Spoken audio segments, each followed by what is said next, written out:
అందరికీ నమస్తే అండి. ప్రతి రాజకీయ నాయకుని చుట్టూ రాక్షసులు లాంటి మనుషులు ఉంటారు.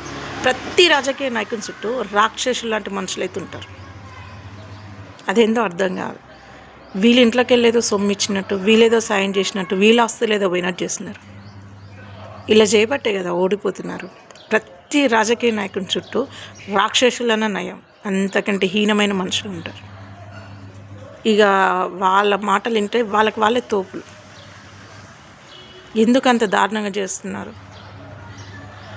సొసైటీ ఎటు పోతుందో అర్థం కావట్లేదు. కానీ ఒక ఫారెన్ కానీ బయట దేశానికి వెళ్తే ఒక ఎమ్మెల్యేలు కానీ, ఒక ఎంపీలు కానీ, ఒక సీఎం కూడా మంచిగా నడుచుకుంటూ వెళ్ళిపోతాడు. అదే మన భారతదేశంలో కనీసం కార్పొరేటర్ వచ్చినా కాలు పెట్టే సందు ఉండదు.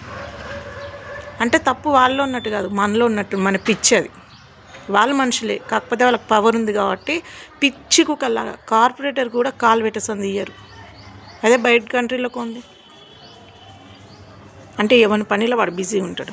పని పాటలు ఎక్కుంటుంటాం కాబట్టి వాడిని మనం గొప్పం చేస్తున్నాం, వాడు మనల్ని ఎట్లా తొక్కేయాలని వాడు చూస్తాడు.